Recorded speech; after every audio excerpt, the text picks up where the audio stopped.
hear from you. So I give you the podium, and Craig is going to adjust the slide.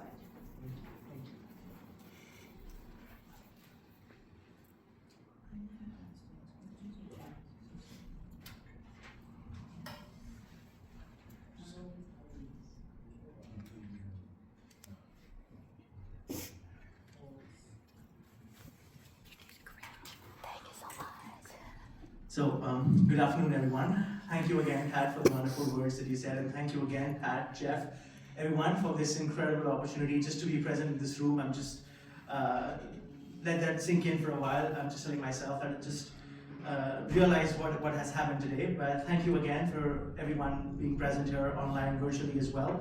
And congratulations on all of the extraordinary work that you guys do every single day for patients and families across the world and around the world. So today I would like to tell you a story, because what I'm supposed to share with you is not just a sequence of medical events or a patient story out of millions. It is a lived reality, a family, a destiny, a series of miracles stitched together. How many people in the room believe in angels and miracles? Raise their hands. Oh, I see almost everybody. So I often say that CML for me does not stand for chronic myeloid leukemia. It stands for courage, miracles, and love. And it's a disease that tries to break people, and people are shattered, but yet somehow it ends up making them stronger than they had ever imagined. And in the year 2000, there was a woman, a young, beautiful woman in Mumbai, India. She had a 3-year-old son. For months, she was suffering with a lot of headaches, a lot of vomiting, throwing up all day, weakness, internal bleeding. And yet, no one could diagnose what it is. The doctor said, maybe you have some psychological problems, maybe it is something, maybe because of weakness, or you had like a pregnancy, you had a baby delivered, and stuff like that, and it's something which was undetectable. And for months, this went on and on and on. On the 6th of November 2000, everything changed. A clinician, an oncologist, said that she was diagnosed with CML, and suddenly the future became terrifying. The doctors told her family that the condition was so severe, it was advanced, her blast cells had reached an all-time high, and they only suggested a bone marrow transplant was the only option. And the other doctors implied that there wasn't much hope. But my father, he spent sleepless nights at the hospital talking to every patient or every family member who had lost somebody because of a bone marrow transplantation. And, so there was not much hope, 6 months maybe, and they were all trying and praying for a miracle. And through all of that, the young little boy in the background was too naive and young to understand words like cancer, just like Stutika mentioned right now. What is bone marrow transplantation or prognosis? I remember as a 4-year-old, that child was at the doctor's place, and the doctor was going through the medical reports, and the doctor said, oh, your blood sugar is 120. And the child exclaimed, 120 mg/dL, doctor. And the doctor looked at him and said, young man, you're a doctor already, huh? And those visuals, I think, stayed with him. And then there was one doctor, Dr. Tapan Saikia from Tata Memorial Hospital in Mumbai, said something that there was a new medicine which gave them a new ray of hope. It was called Imatinib. And at that time, it wasn't easily available because you had to import it from the US, and it had to come all the way via Germany, and there was an enormous problem. The cost, the price, which was about 120,000 rupees at that time, or $2,700 per month. And for a middle class, low income family in India, that was not really expensive, that was impossible.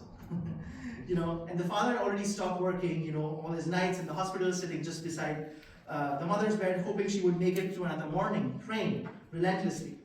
Every penny that they had, was disappearing. Electricity bills became difficult, school tuition fees, all of that. And there were moments where they did not genuinely know how they would pay for the next month of treatment, for the next scan, for the next blood transfusion, or even the next meal. And with this in Mumbai, Mumbai, for those who have no context, Mumbai is one of the most beautiful metropolitan cities in India. It's a city which is associated with wealth and glamour and billionaires, and yet access to basic healthcare was brutally unequal. So then, in the middle of darkness, there came something extraordinary again in 2002. Clearly remember, April the 4th, 2002, Max Foundation through GIPAP, and access to Glivec through people who believed, that no patient should die because simply they can't afford medicines. And the mother financially received the treatment, and Max Foundation gave them breathing room, it gave them dignity, it gave them the ability to sit at the dinner table without discussing what bill would come next or be unpaid. it gave them power to buy groceries, and it gave the father strength to continue fighting and the mother reassurance. And this matters more than people realize. Because one of the hardest parts of living with cancer is not just the disease, it's the feeling that deprives you, and it shows you that the world is moving on and you are frozen in fear. It's the feeling that people stop calling, stop visiting relatives, stop showing up. But then the Max Foundation showed up. People checked on the mother, people asked how she was feeling, and Mrs. V.G. Venkatesh, big shout out to her, and so many others became a part of the extended family with that. And they made the mother feel seen, heard, and validated and cared for. Because of the support, the woman who was just given 6 months of survival, by the way, in the year 2001, she lived for 16 years. Ooh. She danced, she celebrated. And sometimes when we talk about treatment, we often talk in terms of like months or days or years.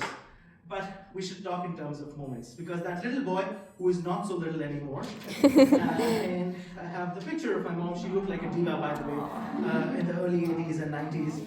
The little boy who got 16 more years with his mom, because someone somewhere believed that medicine should not only belong to the ones who can afford it or the ones who are capable of buying it. That was my mother, Soni, and I am Tanmay Soni Kildani. And I changed my middle name to Soni because always my mom's name would never be seen. It was always living in a patriarchal society, my dad's name as the middle name, but I decided that I would make my mother's name as an introduction of who I am for the rest of my life. She passed away in 2017 in January, but because of the Max Foundation, I did not lose her when I was 3 years old. And it just did not give me 16 years with my mom. It just gave me the ability to just wish her good night every night and just wake up beside her each morning.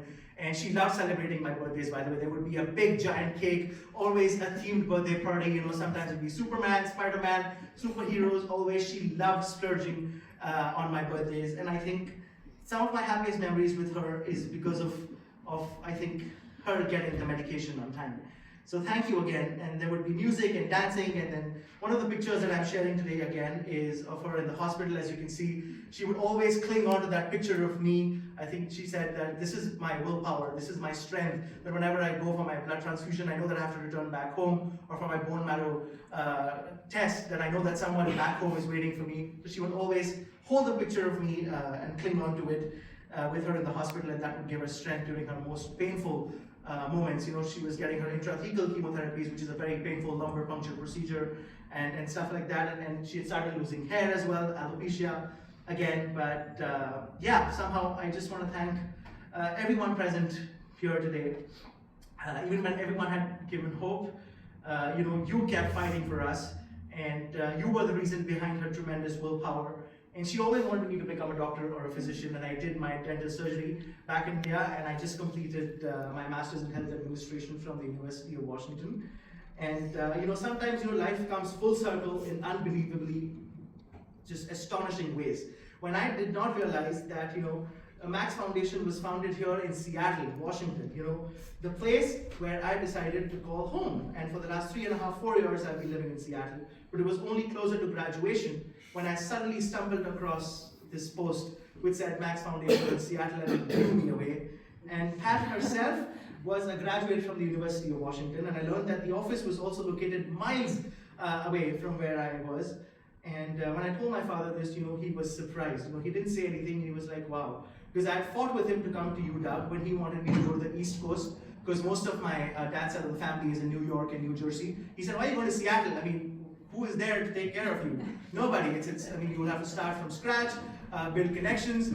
But I think today I can proudly answer that question, that why did I choose Seattle and why I chose the University of Washington. It was just for this day, ladies and gentlemen. So I could be here today and thank each and everyone associated with the Max Foundation. And I've seen the worst of days. I've seen patients and families sleeping on hospital floors. I've seen people sitting outside hospitals because they have no homes. And then just waiting outside the wards for hours and hours, just praying to God and with folded hands, requesting doctors for miracles to happen. And financial crunch was a very, very strong reason for that. Because cancer does not attack the body, it attacks your dignity, is what I believe in. And it attacks your savings, your marriages, your hopes, aspirations, dreams, and confidence. But thank you for giving my mother a gift that is so massive that in every achievement of my life, it will be rooted in your kindness. And if I ever achieve something meaningful in healthcare, it'll only be because Max Foundation, allowed me to grow up with my mother, and it just shaped me as a person and an individual. And everyone who's working in the capacity of an ambassador, as a volunteer, or just being a part of Max Foundation in the slightest ways, you have no idea how impactful this mission is, and you are impacting lives in ways unheard, unimagined, and it's the unthinkable, like I say. And there is no greater gift than time. Time is the most precious thing, and you guys gave me 16 years with my mom. So thank you, and somewhere I know Max is watching us and celebrating the impact that Pat is trying to, carry with that beacon of hope and light shining. And my mom Sony up there is also clapping and cheering and thanking you, Pat, today. So I'm simply one of the lives that you have touched, and I am so grateful enough to be here today. Thank you.